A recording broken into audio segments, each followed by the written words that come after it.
Story of the Barbershop Seventh. And anyone who sings barbershop music knows that we sing chords from beginning to end.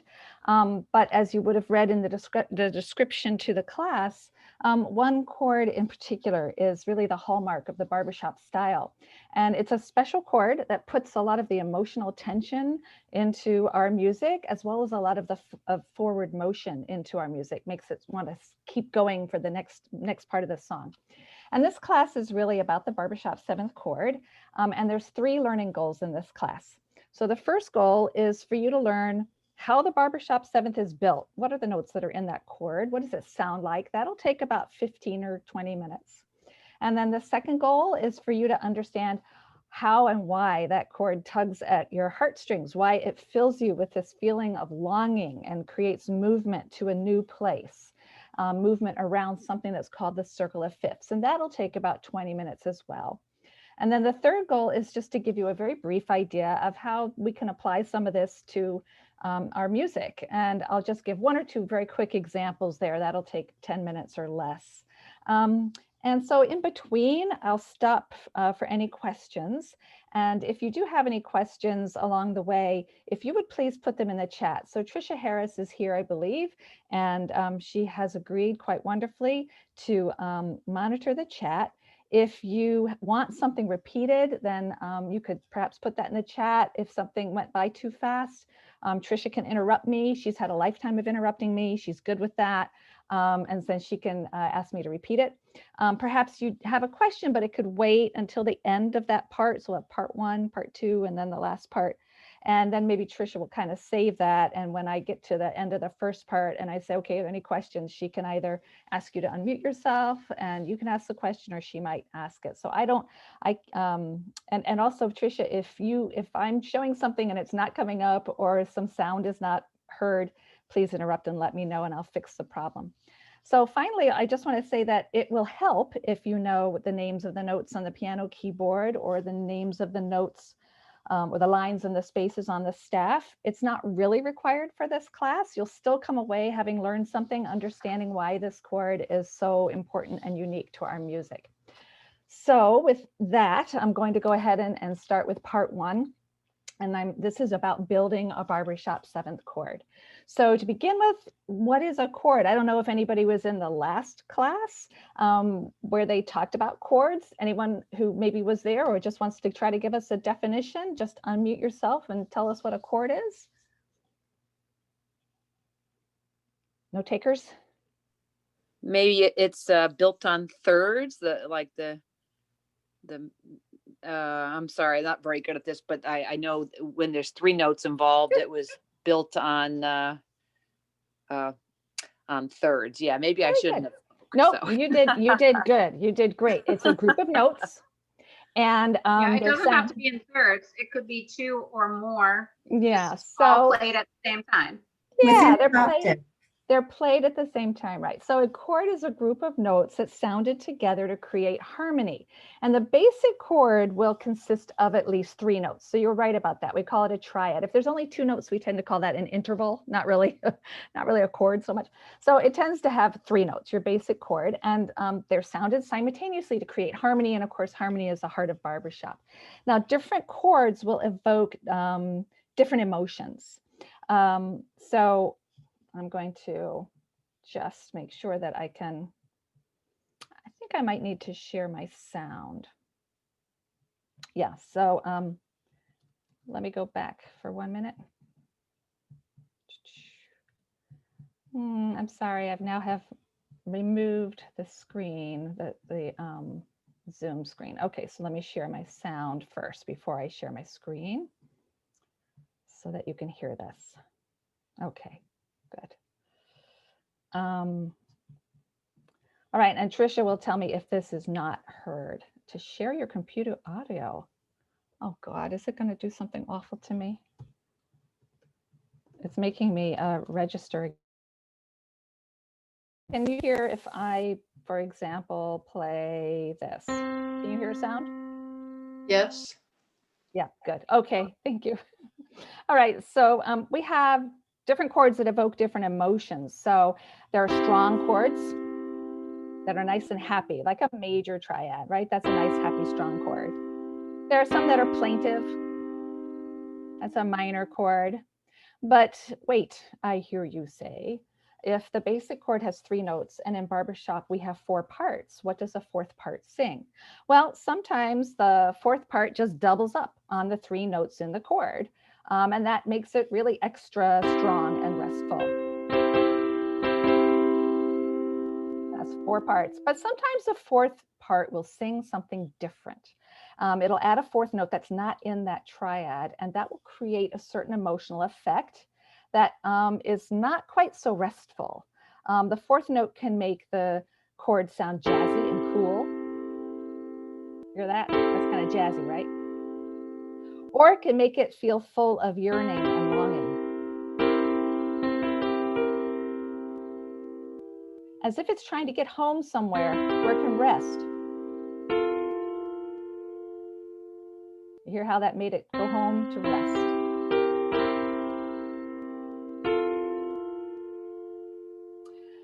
So we're going to review how you make a 3-part chord or a triad, and then we're going to explain why adding a 4th note to those triads is really the magic sauce of harmony, especially the barbershop chord. It's a special chord. It's called a Barbershop 7th chord. So hopefully if you came out of the chord class, then this will be a quick review for you. But even if you haven't taken that class, then it will still be something that we can go over pretty quickly. So I'm going to be sharing my screen now. Let's see, there we go. So let me stop this share of sound first and then share the whole screen. Share sound and share the screen. Can you see my screen? Trisha? No. Can you see my screen? No. You can't see that? I Can you can. see it, Joe and me? Now Yes. Yes, I can now. Okay. Okay, thank you. So a major scale. Okay, let's first talk about a major scale and how we build a chord out of a major scale. So a major scale is just a group of 7 notes that follow a certain very familiar pattern that you all know, and it's the do, re, mi pattern, right? Do, re, mi, fa, sol, la, ti, do. That's a regular major scale. And I could number all of those notes from 1 to 7. 1, 2, 3, 4, 5, 6, 7, 1 or 8, but it's really 1 again. So let's fill that scale in with the notes from the scale of C. C, D, E, F, G, A, B, C, 1, 2, 3, 4, 5, 6, 7, 8.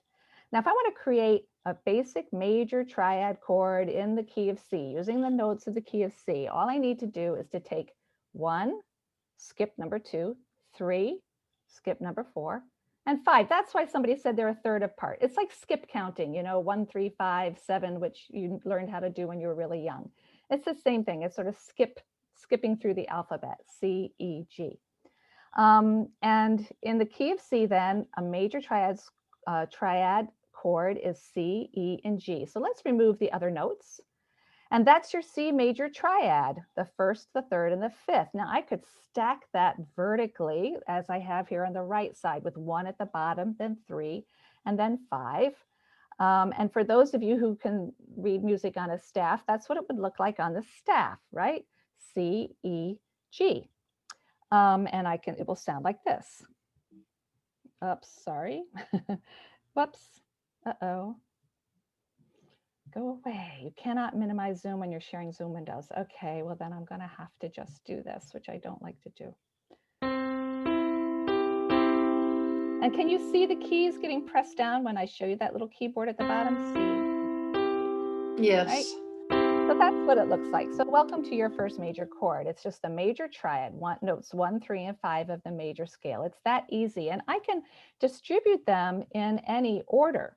So I could write them C, E, G, but I could give somebody else that C. I could put the C up top here and have E, G, C. That's called an inversion. So I can do it in its root position, stacked in order, C, E, G, but I can also take the C, put it up the top in an inversion, the first inversion, or take this lower E and put that on top even of the C. That's my second inversion. It doesn't matter. It doesn't matter how I play them. Right? I can put them in any order and any inversion.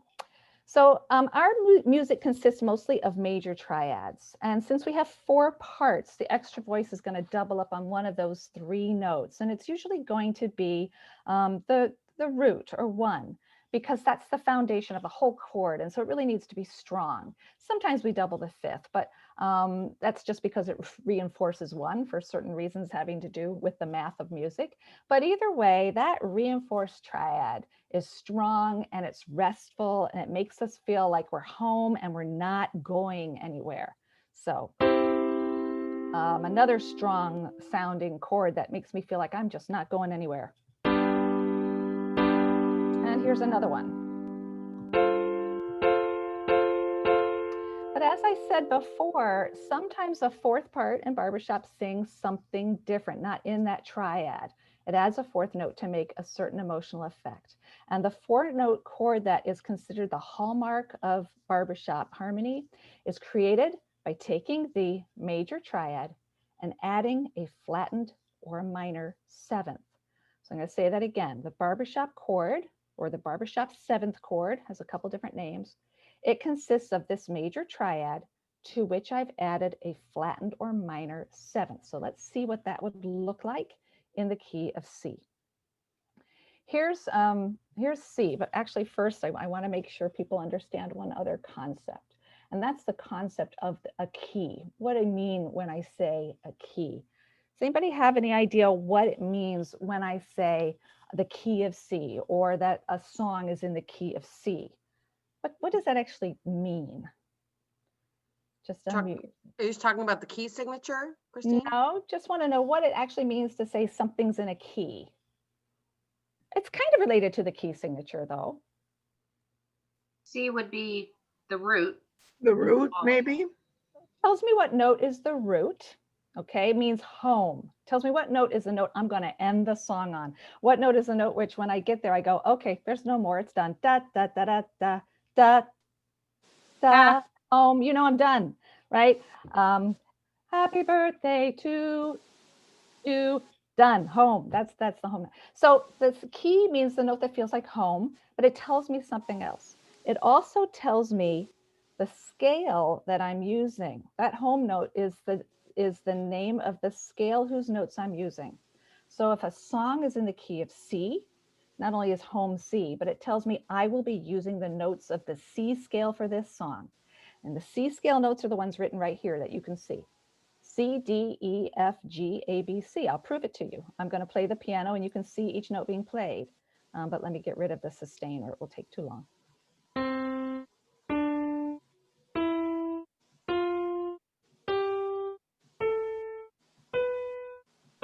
Do you notice how many white keys I used?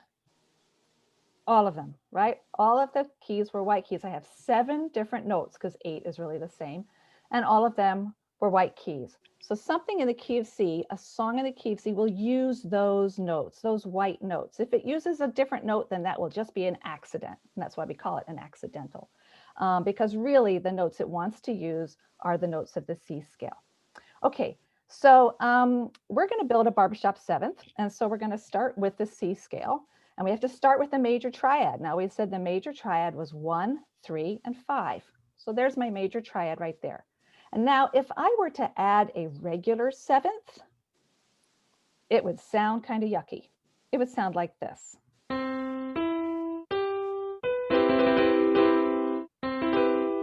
Kind of interesting, but a little bit yucky.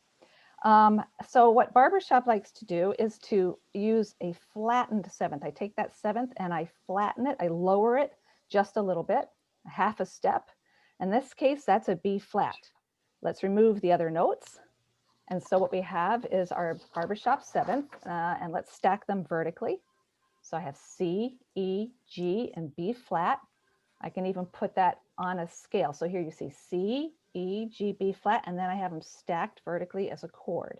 And it sounds like this. Sounds a lot better than. That's just kind of yucky, but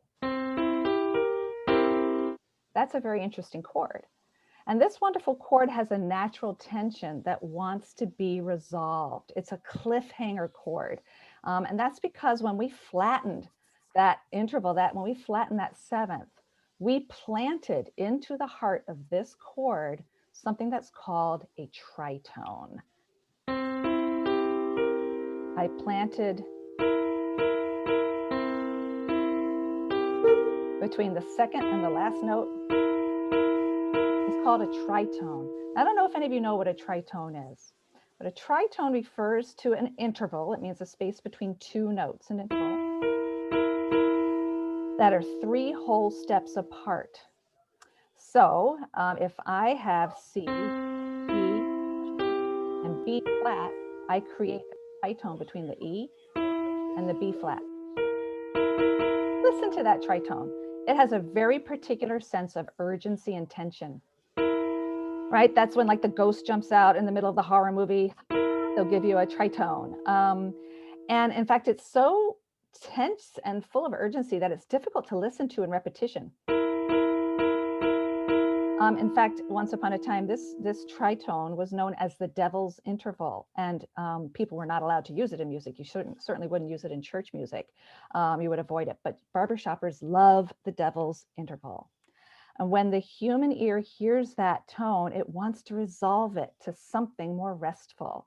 In fact, it feels like it's leading me somewhere. I don't want the song to just end there. I want to come home. I want to resolve the tension and arrive at rest. So if I hear this, I want to go from here to there. I want to go from here. So when I make a Barbershop 7th in the key of C, I take the C major triad. It creates a tritone that makes me want to come home to F.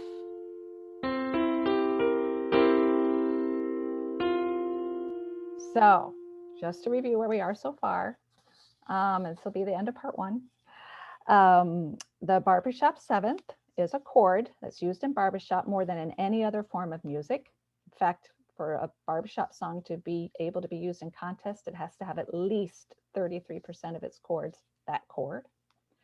So it's used in barbershop more than any other form of music. It's a major triad to which we've added a 7th that has been flattened or lowered by a half.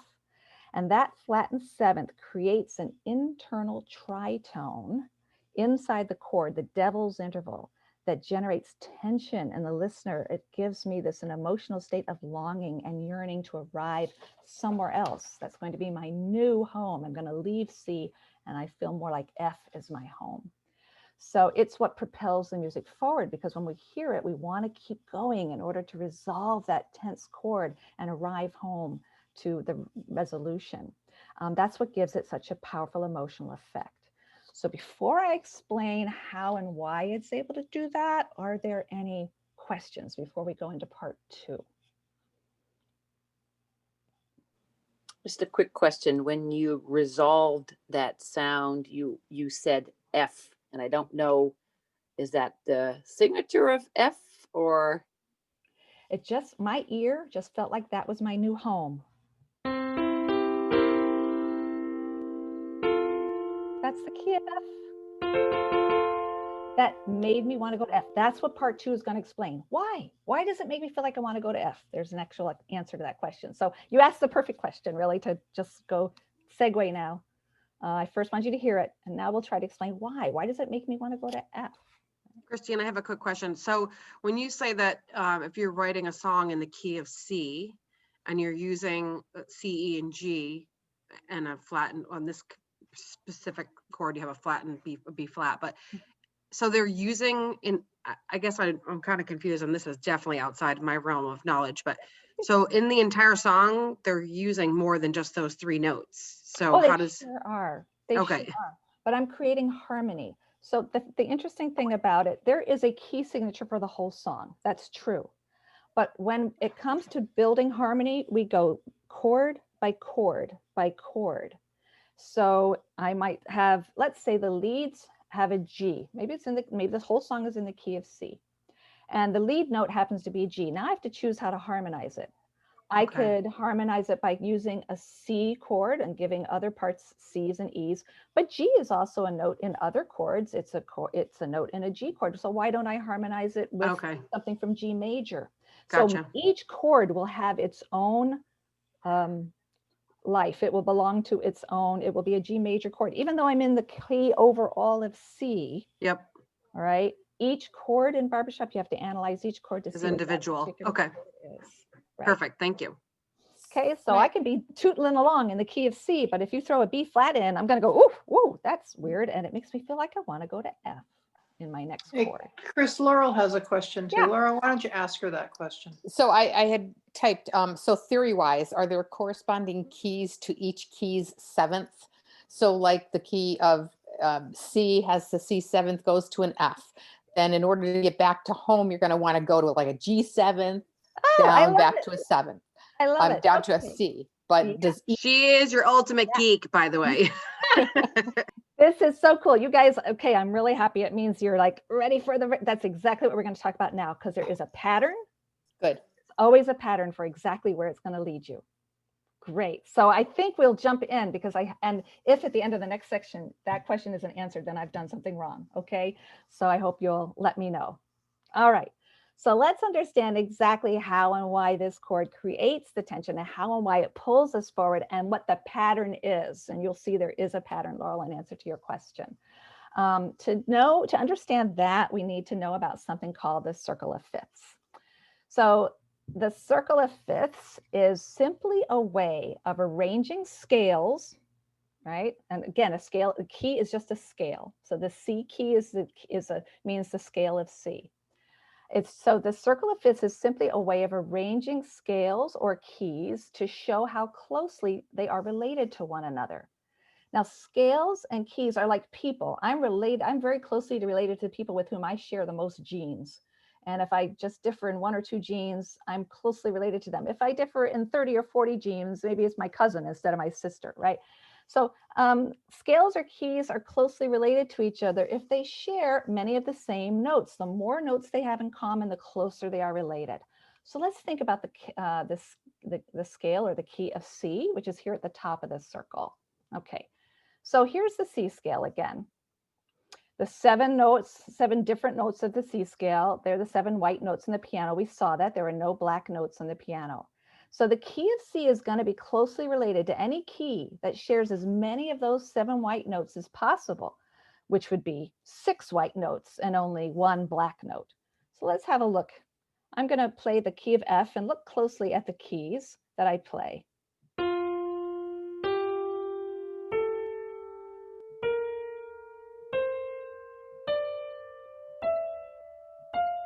To create the do, re, mi scale, how many black notes did I have to use? 1. 1. I had to use B flat. You saw that, right? But all the other 6, they're all in the key of C. So F is really closely related to C. They share every single note but 1. What about the key of G?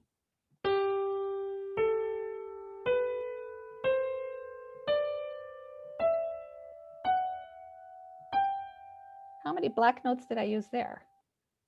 1. It was F sharp, right?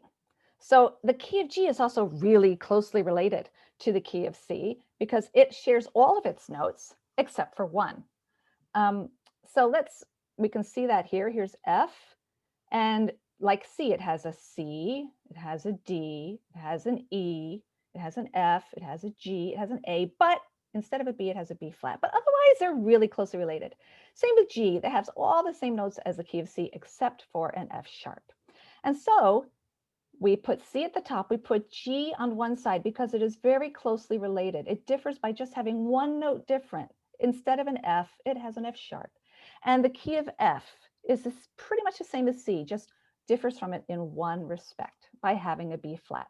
Okay, so let's see, I'm on 22. Okay, so remember, this circle is just arranging keys by how closely related they are to one another. Keys are next to each other on the circle if they have all but 1 note the same.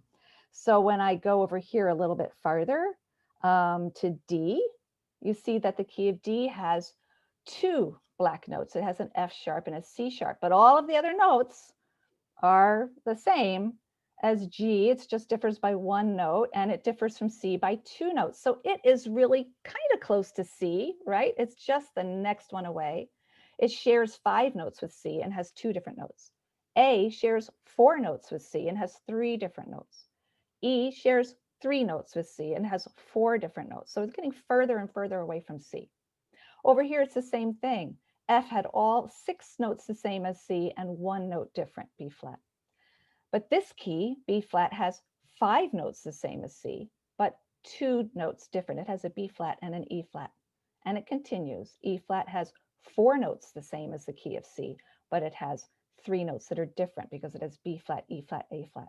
All right, so that's what the circle of fifths is doing. It's arranging scales so that the one as in terms of their relationship to one another. Okay. Now I want you to consider the following interesting fact. How many steps away from C is G? Well, let's look at our piano here. Here's C, and we count C as 1. Then we'd have 1, 2, 3, 4, 5. It's 5 steps away. Pay attention to that. Let's see how far down from C F is. So we count 1 for C. 1, 2, 3, 4, 5. Look at that. It's a 5th down. And that happens to be a pattern. Notes are always most closely related to, scales or keys are most closely related to the scalar key that is 5 steps away. So C is going to be very closely related to G, which is 5 steps up. 5 steps up from G, G, A, B, C, D. That will be the next closely related.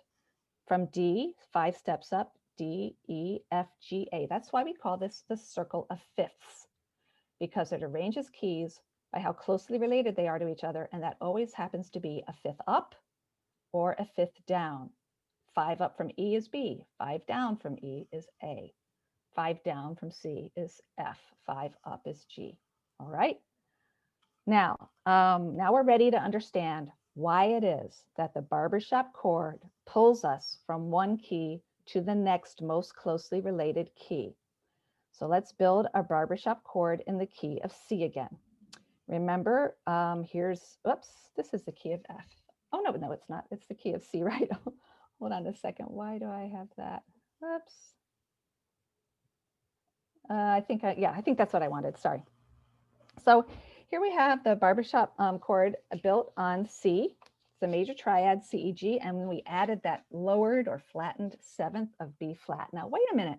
Didn't we say that the only difference between the key of C and the key of F was 1 note, and that note was, anyone remember? The 5th? B flat. B flat, right? The only difference between the key of C, which had C, D, E, F, G, A, B, C, and the key of F, F, G, A, B flat, C, D, E, F. The only difference between those two is a B flat. So if I'm tootling along in the key of C, using the notes in the C scale, and I suddenly throw in a B flat, my ear tells me, wait a minute, there's something wrong. I didn't think there was a B flat in the key of C. It tells me there's something wrong in an exciting kind of way. Maybe I'm not in Kansas anymore. Maybe I'm not in the key of C anymore. My ear is feeling pulled towards F because that's the key that uses a B flat. Let's take a look at this to explain it perhaps a little bit better. Here's a C scale. Remember, just 1, 2, 3, 4, 5, 6, 7. 7 is my B, and 8. Now remember how similar the F major scale is. It's F, G, A, but it differed only in this one note. The only difference between F and C was the B flat. The 7th of C, when I flatten it, makes me feel like I've entered F. Okay? It's only the presence of the B flat that changes the key of C into the key of F.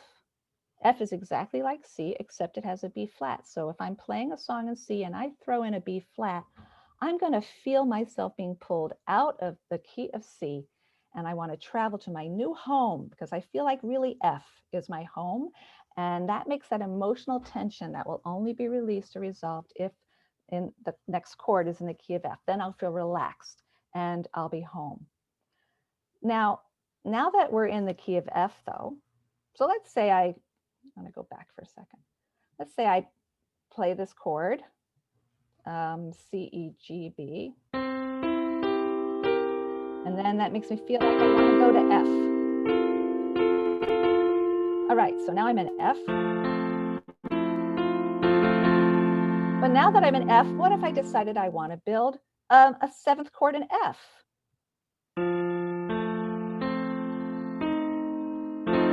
That's going to pull me somewhere else. So let's see what happens there. Here is the F. Here is the key of F, F, G, A, B flat, C, D, E, F, right? That's the F. And if I want to build a Barbershop 7th, first I take my major triad, F, A, C, and I add a flattened 7th. F, A, C, E flat. All right. Now, wait a minute. I've now added a new flat, an E flat. Look at my circle of fifths again. F had one flat. But if I make a Barbershop 7th, F, A, C, E flat, I've added an E flat. What key does that make me feel like I'm now suddenly drawn to? This one right here, right? B flat. So it makes me feel like I'm in B flat major. And by the same token, if I'm want to do this on the sharp side of things, well, let's think about the key of D. Let's say I have a song that's written in the key of D. Key of D has two sharps. It has an F sharp and a C sharp. So let's build a Barbershop 7th on the key of D. So first I need to know the notes in my D scale. D, E, F sharp, G, A, B, C sharp, D. So here they are. Here's the notes in the D scale. 1, 2, 3, 4, 5, 6, 7. So to create a Barbershop 7th, I take my major triad. There you go. Now I'm going to want to add my 7th, but I need to lower that 7th by a half. So the normal 7th is a C sharp. I want a Barbershop 7th. I want to lower that by half. So what am I going to do? C natural. I have to erase that sharp for a C natural. Absolutely. That's how I create the Barbershop 7th in the key of D. But wait a minute. I've erased one of the two sharps in the key of D to make my Barbershop 7th, and I'm leaving only one sharp. What's the key that's only one sharp? G.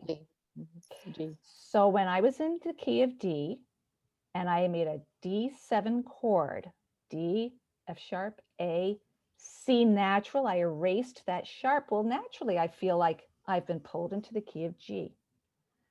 And now that I'm in the key of G, maybe I'll make myself another Barbershop chord.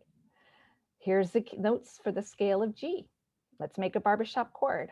Take 1, 3, and 5 and add a 7th, but I have to lower it again. So wait a minute, the 7th normally is F sharp. So to lower that by a half, what do I have to do? F. F natural, that's right. And now I have G, B, D, F. That's my G7 chord. Wait a minute, now I've erased all the sharps. So what key do I feel like I'm in? C. C. Yeah. And that's how a Barbershop 7th, if you're in the key of D, if you make a 7th, you're going to erase that and you're going to make me feel like I've been pulled into the key of G. And if you make a 7th there, you're going to erase this and make me feel like I'm in the key of C. And if I build a Barbershop 7th in C, C, E, G, B flat, I'm going to feel like I got pulled to F. And I can keep pulling you around the circle of fifths. Okay. And that is how the Barbershop 7th, why it creates in us this longing, because it cancels something that was characteristic of one scale and is more characteristic of a related scale and pulls me into that. So I feel unsettled. I feel like something is moving me to a new place. So putting the Barbershop chord into the harmony of a song creates movement around this circle of fifths. When I take a major triad and I add a flattened or a minor 7th, I create a sense of urgency that I'm moving away from what I thought was home and I'm looking for someplace else that feels more like home now. Okay, I'm going to stop sharing for a second just to see if there are any questions. But just to sort of recap that second part, and then the last little bit, I can show you a couple little passages from a song so you can see how it works. But Barbershop songs use Barbershop 7th chords, and they use them at a frequent rate to create a series of tensions, take us out of what we thought was home, and then releases by bringing us to the new home. So movement and arrival that will move a song's harmony around the circle of fifths. And so it's what adds emotion as well as forward motion to our music. So again, before I apply it just to, I want to just look at the barbershop hum and then just 4 measures from a song so you can see how this works. But if there are any, yeah, there's a question. Does a Barbershop 7th instigate a key change? So it doesn't. It's one way to instigate a key change if you wanted to. So because when you instigate a key change, you cancel out whatever sharps and flats you have and you bring new sharps and flats in. So a cool way to do that is with a Barbershop 7th, but there are other ways too. Okay, so if you did it and made it permanent to the end of the song, then you would actually change the key signature and say, we're sticking with this the whole way. But not too often. Usually when key changes are made, you don't jump a whole fifth, right? Remember, the Barbershop 7th is changing it by a fifth. That's really hard. If I'm singing somewhere over the rainbow, skies are blue. Now, if I want to change it, I might go somewhere. I might take it up a half. I'm not going to take it up a whole fifth. My God, I wouldn't even be able to hit that octave, right? Somewhere over the rainbow.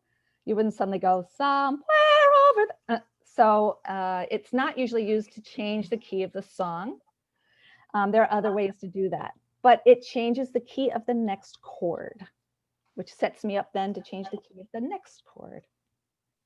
All right. So if something is written in the key of C, are you typically like toggling back and forth into those other 2 keys that are the fifth apart, but it's basically staying in C, but it's playing with those other spellings? Exactly. Now, so one of the things that they will say sometimes a music judge will say is, this song has good circle of fifths motion. That means that the arranger has gone out a couple of steps on the circle of fifths and has worked their way back home. Usually 2 or 3, 4 steps. I'm going to show you that in a song. And you work your way back home in the harmony. You wouldn't probably jump to the other side of the circle. That's just too wacky. And work your way all the way back, but usually 2 steps out, 3, sometimes 4. I'll show you one where we go 4 steps out and work our way back. Okay.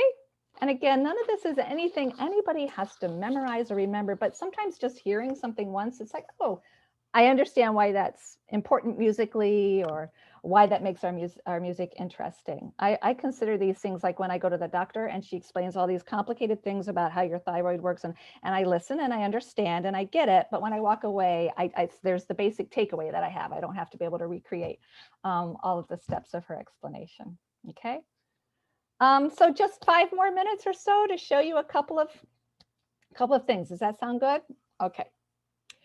So barbershop music will alternate between strong resting chords and then these cool tension chords. The strong resting chords will be the triads, these 3-note chords, usually with a doubled root. So 1, 3, 5, 1. And then the tension chords will be the 4-note chords, and especially the Barbershop 7th. They create that emotional tension that we've been talking about because I feel like it's uprooted me from home and is carrying me somewhere else. Any guesses as to which voice part in barbershop is likely to get that flattened 7th, that special 4th note in our music that creates this wonderful chord? The tenor. Occasionally, they're the second choice. Oh, I was gonna say Mary. Fairies, yeah. That's why they sound so weird, right? You sing their part alone. The basses are usually busy with the root of the chord, root of whatever chord is in the harmony. And the leads have the melody, so you can't always choose what to give them. That's scripted for you, and things are being built around them. So who's left? Well, the baritones and the tenors. The truth is that typically it's the baritone who's going to get the 7th, and if not, then it will be the tenor. And so you will sometimes hear the tenor in the lead because the 7th will clash with the 1 note. On very rare occasions, it's the lead, but only because the melody gave them that note, you know. But whoever sings that 7th note, they really have to be heard almost as strongly as the root, because I really want to hear that tension. And so if you're singing in a chorus and you hear a director say, oh, there's a rub, or there's a chopstick, or there's that Chinese 7th, there's lots of different ways to describe it. What they're telling you is you've got that 7th, and they want to say, bring it out, make it strong. You should be co-equal. I don't want to think that the chorus is singing a major third and somebody's just got a weird note they're a little off. I want to hear it strongly enough to know that it really is that Barbershop 7th chord. Okay, so I'm going to share with you a familiar set of chords and show you how we move in this little sequence from strong places of rest to tension, and then to rest, and then to tension, and then back home to our final rest. So give me 1 second to find this. Good. Okay, I think I have it. So share the screen again and the sound. Good. So this is the Barbershop hum. This is in the key of C. Not a key that we typically sing it in, but one that was easiest to write and easiest to analyze. We start with a chord that's very strong and restful. So you'll be able to hear this, she said, wondering why it's not working. Here we go. Oh, stop it. I just want to do that one again and again.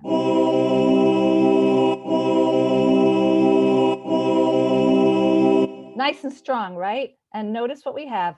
Who has the root? Because here's the major triad. It's C, E, G, right? C, E, G. And since it's a nice, strong, restful chord, we're just going to double up on the root. So we give the root to the basses, C, and we're going to double it here in the lead, C, and then the other two parts get the other two notes, E and G. So the tenor has E and the baritone has G. But then I'm going to create some tension by throwing in a B flat. That's my C7 chord, my C major 7, right? So I have the C here. Now I'm going to give my basses the 5th. They tend to go between the 1st and the 5th. So they have the 5th. So I have C here, E in the tenor, G in the bass, and the berries get that 7th. So listen to just those first two measures, and you'll hear how it goes from rest to tension. You hear that tension in that chord? How it really wants to resolve somewhere? And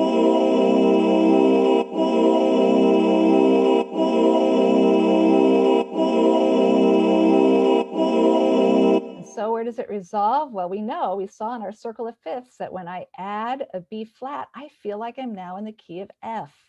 So we've moved from the key of C to one step in the circle of fifth to the key of F. Look who's got the notes. It's a nice strong chord because it's a major triad and the root is doubled. F in the bass, F in the tenor, A and C. So it's just stacked, F, A, C, F. So let's listen to the first three.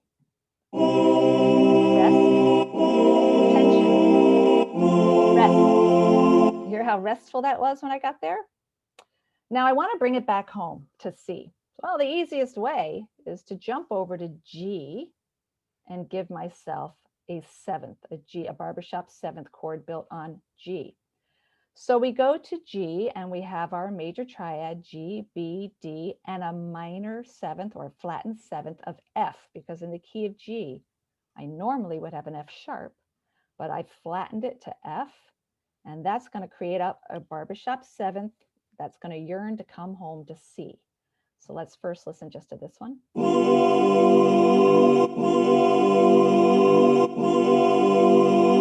can hear how that's longing to come home to. So let's listen to the whole thing now. You've sung this a million times and now you'll understand how it goes. Rest, tension with a 7th chord, rest. New tension with a new 7th chord, rest.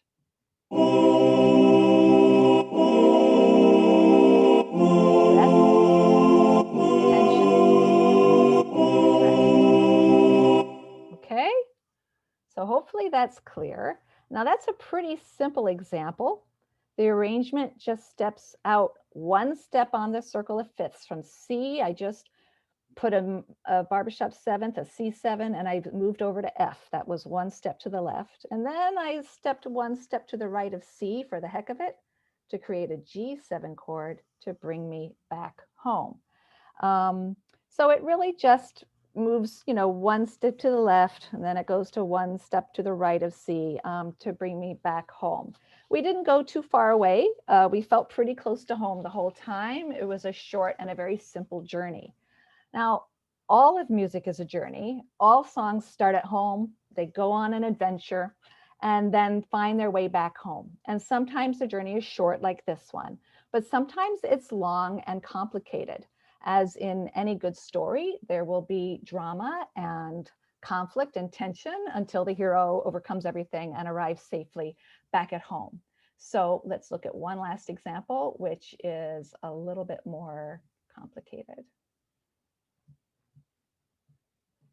So we're going to look at an example which is going to step way out. That song gave us the C chord, then it went to a C7, which took us to F, then it jumped over to G and made a G7th chord that brought us back to C.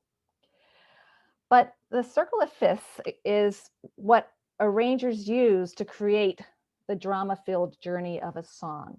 The arranger can jump from the original key. So let's say the key is C.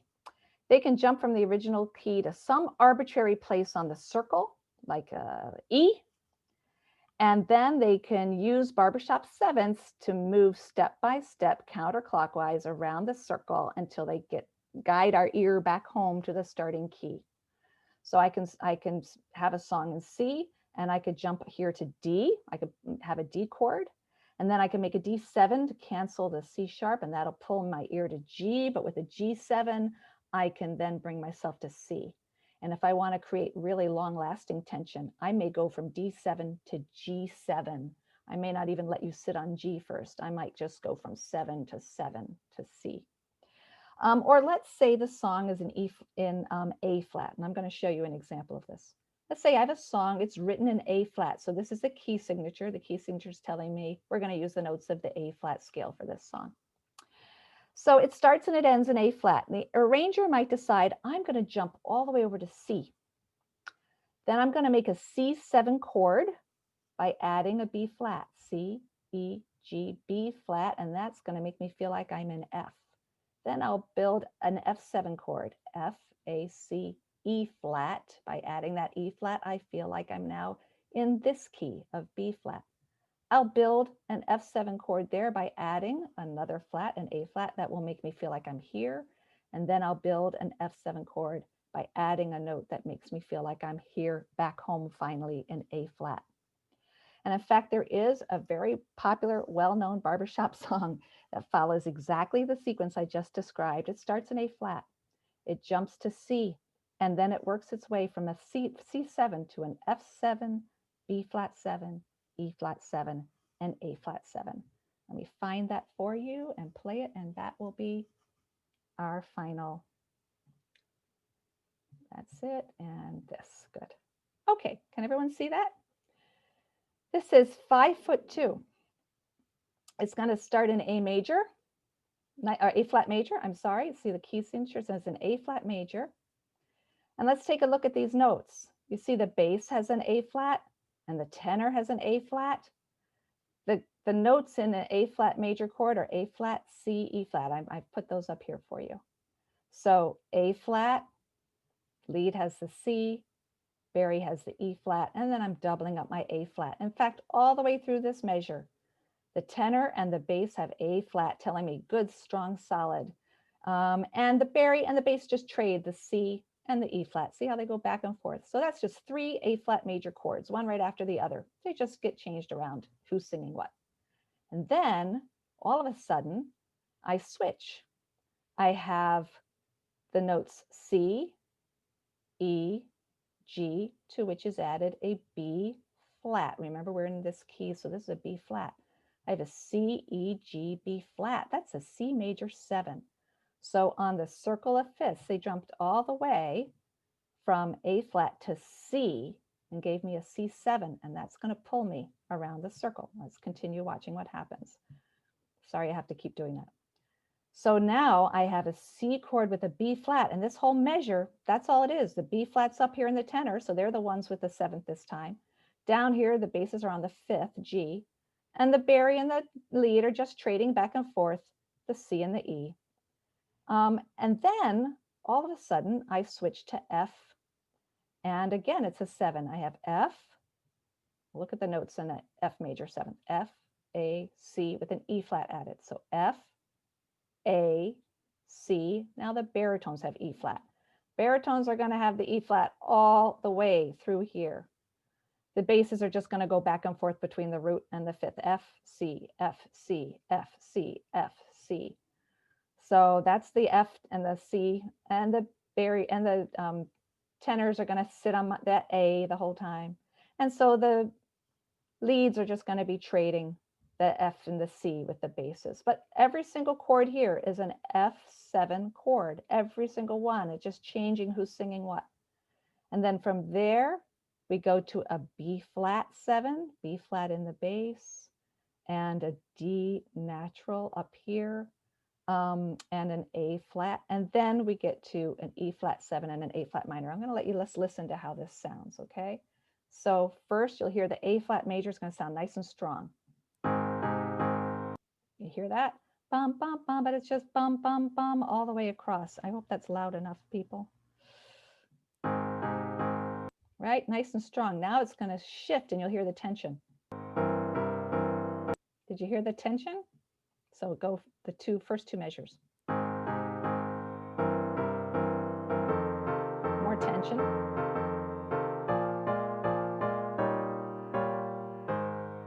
And I finally arrived back home at A flat. But that would be a judge, a music judge would look at that and say, what beautiful circle of fifths motion. I went from A flat to E flat to B, or sorry, from A flat, I jumped to C, and then I went from C 7 to F 7 to B flat 7 to E flat 7. And finally I could rest again at A flat, in the A flat major key that I began in. So just as a fun fact, Barbershop Harmony Society, or BHS arrangers, believe that a song should contain anywhere from 35 to 60% Barbershop 7th chords at a minimum, really 35 for it to be contestable, in order to really sound like Barbershop. And that's when you can really speak of being in 7th heaven. So I hope that that was interesting, and I'd be happy. We have 5 more minutes remaining, but if anybody has any questions, I'm happy to answer them. Go ahead, Beth, if you want. Yeah, so do you know whether it's a major chord versus a minor chord by the fact that it either has a flat or a sharp within the chord structure? No, not always. Okay. Something. Damn it. Just trying to make it simple, Christine. I know. It's really about the spaces between the notes. And so, let's say a major chord has 2 whole steps followed by 1.5 steps. So Okay. from 1 to 3 is 2 whole steps, and from 3 to 5 happens to actually be 1.5 steps. A minor chord has between the first 2 notes 1.5 steps and then 2 whole steps. So the third is just a little lower. Okay. It won't necessarily be a sharp or flat key.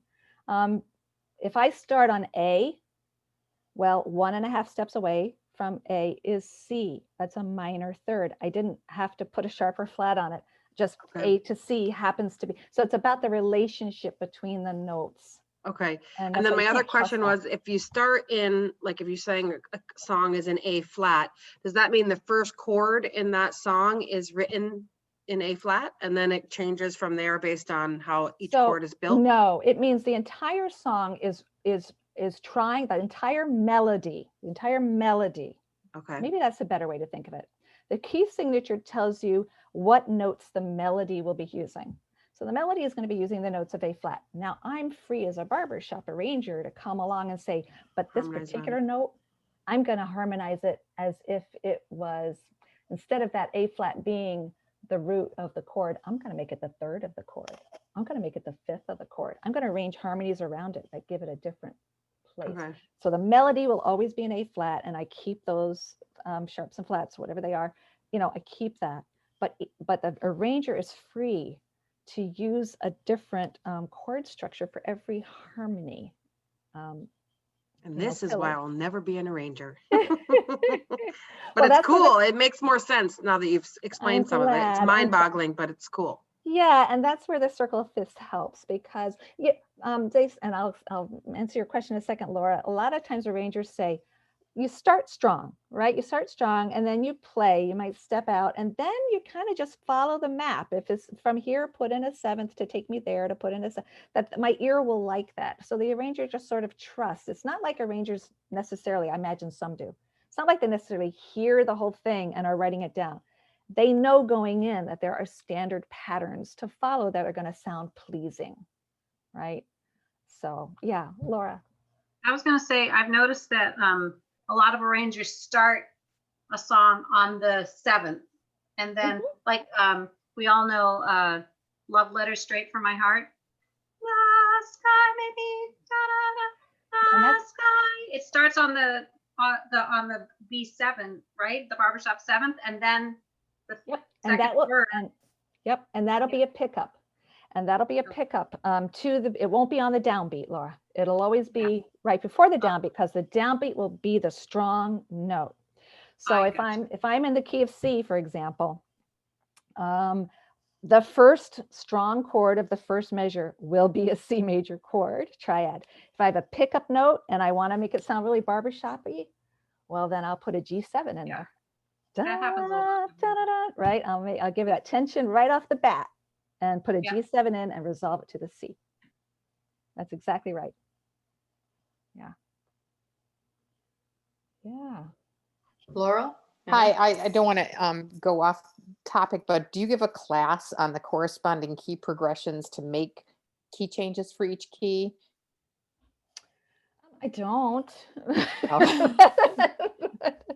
Because that's where I found the most trouble. Like when I'm arranging, I'll like email like Sharon Holmes or something. Okay, what notes do I need to put here to get to this key? Because I know where I want to go, but I just can't figure out the right progression to get there. Yeah, I'm sorry, I don't, Laurel. I would hope that there would be some internet resources to help you. I've always enjoyed analyzing those and helping people see, because sometimes people have trouble hearing a key change. They want to know what to do, and what you need to do is to who's got the note that's canceling the old thing and taking us to the new thing. And sometimes if you can see that, it helps. It's, you know, we were bumbling along in the key of G, which has an F sharp, you know, but suddenly the baritones sang an F natural, and then the tenors threw in a B flat, and now all of a sudden I'm in the key of F. You know, so you can kind of see who's doing what, who's canceling things and who's adding things to make it a new key. I think you've explained the circle of fifths better, so I understand that. So I could probably go back and figure it out now better. Yeah, maybe. But thank you. Wendy has a raised hand I see down there. I just wanted to say thank you. I mean, I've read stuff and listened to talks on circle of fifths, and it was never presented as clearly as you just did. So thank you for that. That was great. Oh, I'm glad. Thank you, Wendy. Thank you. Thank you. Yeah. No, it's fun stuff. It's fun stuff. Tomorrow night, I'm teaching a class called key signatures. So, you know, it'll repeat some of the things about what a key signature is, how it's just telling you these are the notes of the scale we're using. But to understand a little bit more about key signatures, how to memorize them, how to win friends and influence people by being able to, at a cocktail party, if someone comes up to you and says, oh, I have this song and I don't know what key it was in. I know it had 3 flats, but I don't know what the heck the key is. And you'll say, oh, that's the key of E flat. And I'll tell you exactly how you can do that. And you can really win friends and influence people with this. It's like a party trick. It is. It's a party trick. So to do that, which may seem kind of weird, but the reason that's important is because that tells you what note is being blown by the pitch pipe. And from there, you can figure out your first note. So that's what that class is about, how to figure out key signatures and therefore how to find your first note. That's what it'll be tomorrow. So you're very patient, and it's 9 o'clock, people. You must be exhausted. And that was